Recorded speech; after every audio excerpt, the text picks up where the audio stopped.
isa na namang pagdayo at pagkain ang ating matutuklasan dito sa Satay Buddy.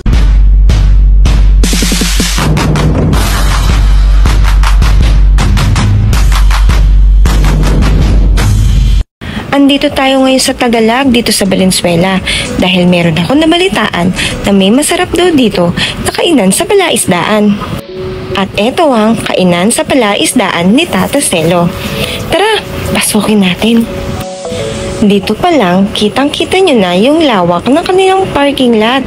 So siguradong hindi kayo mauubusan ng pwesto. Medyo mahaba-haba nga lang yung lalakaran nyo papunta sa mismong restaurant. Kaya magdala na lang kayo ng payong, lalo na ngayon napakainit.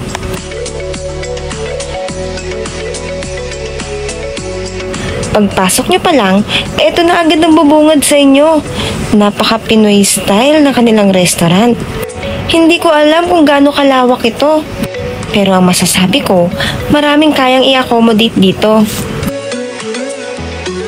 Merong bubungad sa inyo na receptionist. Pwede nyo siyang tanungin kung saan kayo pwede umupo. Pero since nagbablog ako, iikot muna ako. Dito pa lang mapapansin nyo na puro Pinoy ang gamit.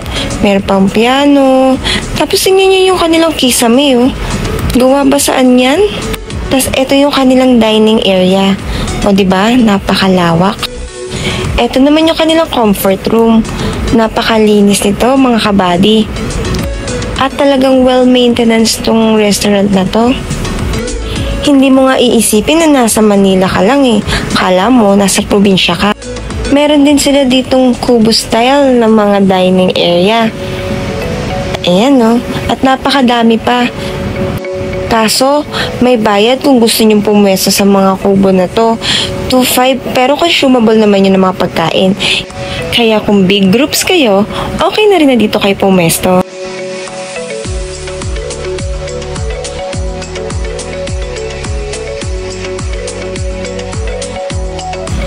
Meron din sila ditong room, tapos puro lamesa din.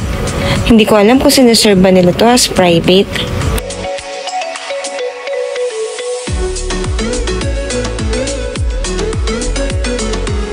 Tapos, eto naman yung iba nilang mga dining area. Dito, wala namang consumable na pagkain. Kahit magkano bill nyo, okay lang. Tapos meron din silang reception hall pala dun Pag may kakasal siguro, pwede dun.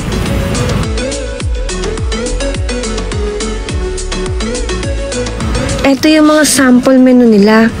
Sa totoo lang, halos kumpleto sila ng menu dito. Meron silang mga appetizer, salad, pork, chicken, beef, gulay, Chinese version, sizzling rice topping, at iba pa. So, eto pala yung in-order ko. Chicken cordon bleu, baked oysters, at saka, sinigang na baka. Sarap, no? So, ngayon, magpo-food review na tayo. Uunahin ko tong chicken cordon bleu. Napakalambot ng chicken nila. Saka, masarap din yung cheese na nasa loob. Saka talagang puro chicken yung laman niya at walang halong harina. Okay sa akin tong chicken cordon bleu. Masarap siya. At ngayon naman, titikman naman natin itong sinigang na baka. Favorite ko ang sinigang at bihira lang ako makatikim ng sinigang na baka. Napakalambot ng beef niya at saktong-sakto lang yung asim ng sinigang. Nagustuhan ko rin tong sinigang na baka mga kabady. Kaya pag pumunta kayo dito, try nyo ring umorder nito. At syempre, ito talagang inantay ko, yung kanilang baked oyster. Sobrang excited na akong tikman to.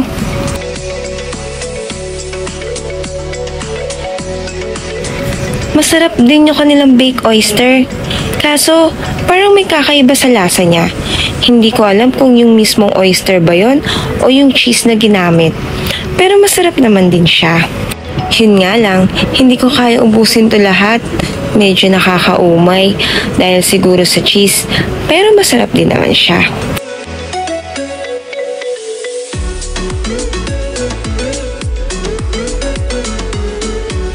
Kung ako ang tatanungin kung worth it bang pumunta dito, oo naman, dahil bukod sa napakaganda ng kanilang place, masarap din yung mga pagkain nila. Yun nga lang, napakatagal nilang sinerve yung mango shake na in-order ko. Ubus na yung pagkain ko, saka lang nila sinerve. Ewan ko kung ngayon lang nangyari yun. Hi, salamat din, nakainom na rin ng mango shake. Masarap yung mango shake nila ha. Yung lasa niya, halos kalasa rin naman ng mga mango shake na binibenta sa kanto. Pasarapin mo lang ng konti. Ang sarap talaga uminom nito, lalo na ngayong tag-init. Kaya ano pang inaantay nyo? Punta na kayo dito kay Tata Celo. Salamat sa panonood ng aking vlog. Paalam!